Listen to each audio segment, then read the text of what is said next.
The Atlas 6, Part 2. Truth. Nico. Nico was fidgeting. He was very often fidgeting. He was the sort of person who required motion, unable to sit still. People usually didn't mind it because he was perfectly likely to smile, to laugh, to fill up a room with the buoyancy of his personality. But it cost him quite a bit of energy, resulting in a somewhat pointless burn. Traces of magic were known to spill too if he wasn't paying attention, and his presence already had a tendency to reshape the landscape around him, sometimes forcing things out of the way. Libby shot him a warning look as the ground beneath them rumbled, slate eyes reproachful beneath what he could see of her furrowed brow, beneath her fussy bangs. "What's going on with you?" she muttered to him after they were released, referring with spectacular lack of subtlety to what she probably considered an irresponsible disruption. It was always such a marvelous thing how habitually she remarked on his tremors of agitation. No one else would have identified such an insubstantial change to the environment, of course, but then there was darling Elizabeth, who never failed to bring it to Nico's attention. It was like having an ugly scar, something he couldn't hide, even if she was the only one who saw it. He remained uncertain whether her delight in reminding him was a result of her insufferable personality, her alarmingly too similar powers, or their long-standing history of forced coexistence. But he assumed it was some magical combination of all three, making it at least 33% her fault. It's a big decision, that's all, Nico said, though it wasn't. He'd already made it. They'd each been given a 24-hour waiting period to decide whether they would accept the offer to compete for initiation to the Alexandrian Society. But rather than being transported directly via tram as they had been for their arrival, they were deposited through their respective portals of public transport. Unfortunately, living in Manhattan, a mere matter of blocks from Libby Roads, meant that she and Nico had the same transit point, and were now moments away from arrival at Grand Central's magical point of entry near the Oyster Bar. He glanced at her, conceding to ask in a mostly inoffensive tone, "What are you thinking?" She slid him a sidelong glance. In exchange, then flickered her green-grey eyes to the pulse of his thumb against his thigh. "I'm thinking I really should have gotten that fellowship," she muttered, and because buoyancy came naturally to him, Nico smiled, letting the shape of it stretch broadly across his lips. "I knew it," he said triumphantly. "I knew you wanted it. You're so full of shit, Rhodes." "Jesus," she rolled her eyes, fussing again with her bangs. "I don't know why I bother. Just answer the question." "No," she turned to him with a scowl. "I thought we agreed never to speak to each other again after graduation. Well, clearly that's not happening." He beat his thumb against his thigh a few more times at the precise moment she remarked to nobody, "I love the song," which was another customary difference between them. He had felt the presence of the rhythm first. She had heard the melody sooner and identified it more quickly. Again, there was no telling whether they had always been this way or if they had learned it over the course of their unwilling inseparability. If not for her, Nico might have not noticed most of the things he did, and probably vice versa. A uniquely upsetting curse, really, how little he knew how to exist when she wasn't there. His only mode of pleasure was in knowing she probably felt the same whenever she could bring herself to stomach the admission. "Gideon probably says hi," Neil said, which was an offering of sorts. "I know he said hi. I saw him this morning." A pause, and then, "He and Max both love me, even if you don't." "Yeah, I know. And rightfully I hate it." Their shoes tapped along the floor and they emerged on the sidewalk, where they were free to transport themselves magically if they wanted conversation over. Or possibly not. "The other candidates are older than we are," Libby noted around. "They've all been working already, they're so sophisticated looking." "Looks at everything," Nico said, "though that Parisa girl is extremely hot." "God, don't be a pig," she half smiled, mostly smirked. "You have absolutely no chance with her." "Whatever, Rhodes." Nico slid a hand through his hair, gesturing down the block. "This way?" "Yeah, necessity required that they entertained certain detentes in their unending war of supremacy." They paused for the usual half second to be sure no taxicabs were flying through the intersection before crossing the street, engaging the brisk walk-run that New York City taught its residents by virtue of experience. "You're going to do it, aren't you?" Libby asked him, all her usual flare-ups of anxiety on full display. She twirled her hair with one hand, chewing her lip absently. "Yeah, probably, definitely, aren't you?" "Well, yes." Well, she hesitated. "I mean, yes, of course, I'm not stupid. I can't pass this up. It's even better than the NYUMA fellowship, but," she twirled off, "I suppose it's a bit intimidating."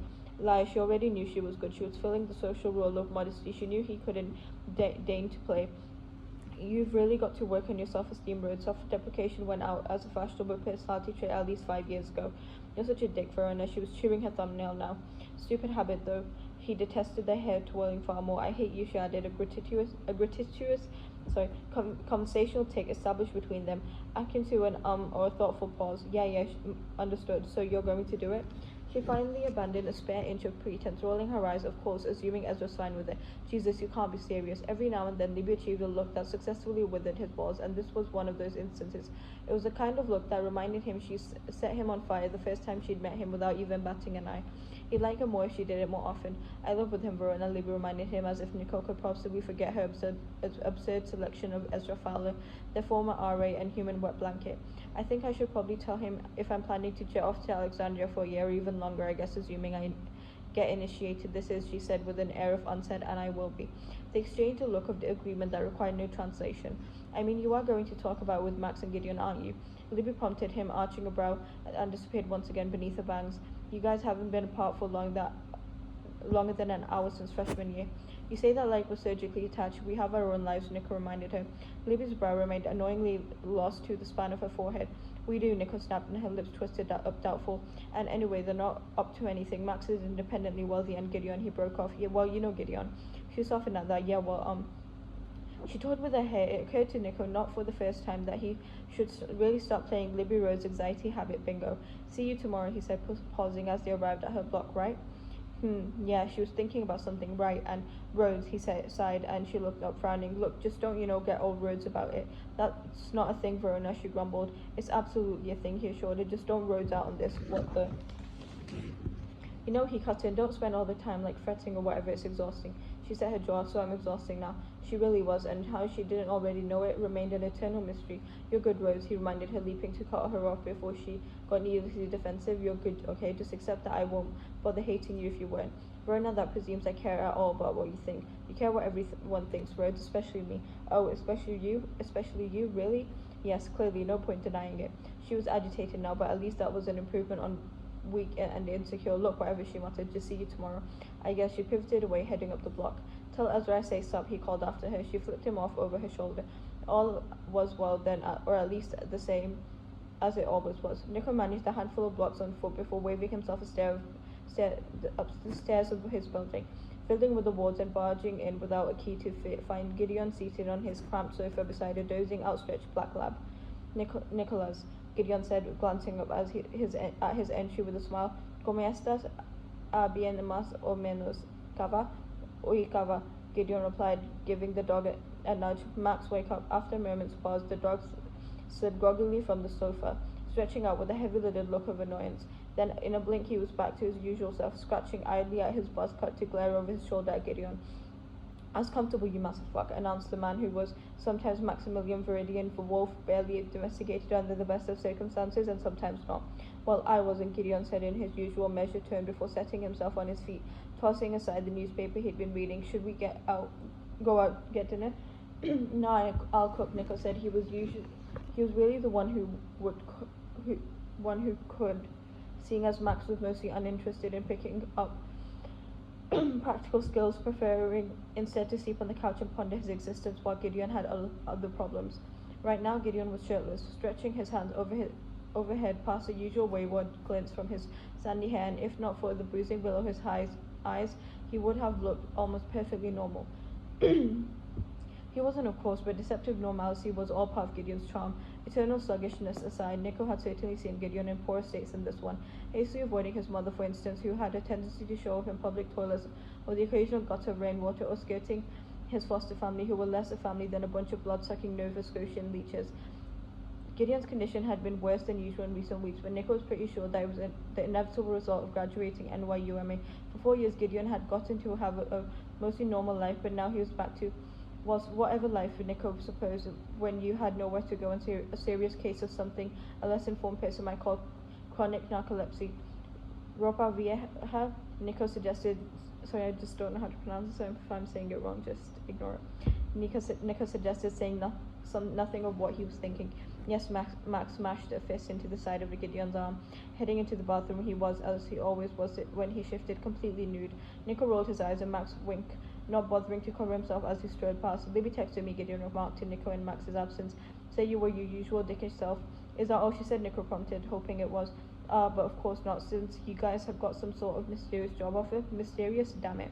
Is that what she wouldn't tell me what it was? Yes. They had been warned not to, but still. I can't believe she told you already, Nico grumbled, disgusted in you. Seriously, how? messaged me before you just got here. I like that she keeps me informed. Gideon reaches up, scratching the back of his neck. How long would it have taken you to tell us if she hadn't? That sneaky little monstrous. This was Nico's punishment, then forced communication with people who mattered to him, which she knew he loathed, all of implying that her boyfriend was precisely what he was. Ropa Vieja takes a while, Nico demurred. Retreating hastily to the kitchen, he has to braise.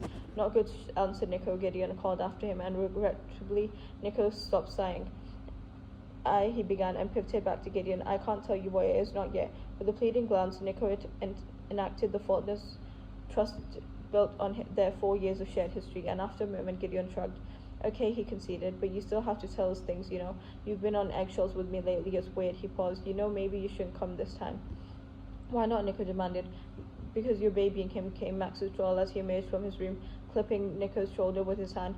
He had deigned to put on an incongruous mix of sweatpants and a cashmere sweater, which was at least an improvement on the apartment's state of sanitation. You're fussing, Nikki. Nobody likes a fusser.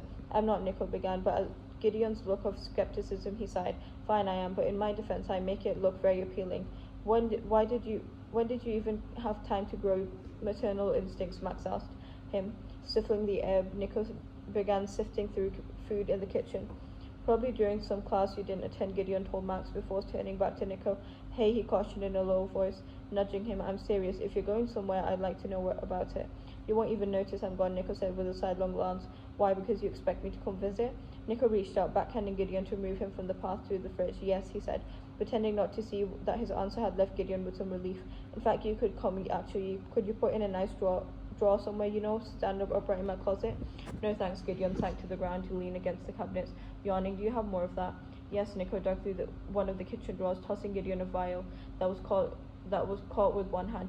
But you're not using it, Nico warned, with a spatula, unless I'm allowed to come tonight. I can't decide if that's a reflection on your concern for me or just your massive fear that something exciting will happen without you present. Gideon muttered, draining the content of the vial. But yeah, sure, fine. Hey, you need me. That stuff doesn't come easily, Nico reminded him. Though in truth he would never let Gideon tell Gideon just how easy it didn't come. He had to do a lot of things he didn't want to say aloud just to make sure the third year alchemical had left her mind blank enough for him to steal the formula. That he'd even managed that skill, which had taken nearly the entire 4 years at NYUMA to learn, that had depleted him so thoroughly that for 4 days, Libby Rose thought he was either dying or trying to trick her into hoping he was dying. He was already more than he'd do for anyone else. The trouble with having Gideon for a friend was the constant possibility of losing him. People like Gideon, who, not technically a person, were not by most laws of nature supposed to exist. Gideon's parents, an irresponsible finfolk, and an even more irresponsible Equidae, a mermaid and satyr respectively, by colloquial terms, had already possessed a 25% chance their offspring would look perfectly human, which Gideon did. They of course had not cared that the human-looking child would not be technically anything at all that could be registered, and that while he would have median abilities, he would not be afforded the classes of species to any social services, could be legally employed, and unfortunately couldn't spin to straw and gold without considerable effort. That Gideon wasn't entitled to any social services, that Gideon had been educated at all was mostly an accident, along with instances of wide-scale institutional fraud. It all basically came down to one thing: the opportunity to study as a subspecies that Gideon was not something NYUMA had been prepared to pass up. But now that he was no longer enrolled as a student, he was back to being nothing, just a man who could walk through dreams, and Nico's best friend. I'm sorry, Nico said, and Gideon glanced up. I was going to tell you, I just felt guilty. I kept telling you. Gideon said, you don't need to. If Libby Rose mocked that Nico and Gideon were attached at the hip, it was only so that Nico could personally assure Gideon's survival. Libby would not understand that. Of course, she was one of the spare few who knew that Gideon was not what he seemed, but she didn't know what it meant. She didn't know how often Gideon ended up in harm's way, unable to secure himself corporeally in a single realm, or how often he got swallowed up inside his own head, lost to the intangible spaces of thought and subconsciousness, and couldn't find his way back. She didn't know that Gideon had enemies, or that those who knew who he was and intended to use him for the most dangerous of all. Libby didn't know either that while Nico didn't underestimate her, she relentlessly underestimated him. He had perfected skills in multiple specialities outside his own. All of the while had cost him greatly. He could change the shape of to follow the other two into the environment of dreams. Animals had fewer restrictions on their boundaries than humans, but only after learning to manipulate each element of his own molecular structure, something he only did once a month because it meant a full day's recovery afterwards. He could brew something to bind Gideon's physical form more permanently to the reality he currently stood in, but only after backbreaking effort that left Nico throbbing and sore for a week.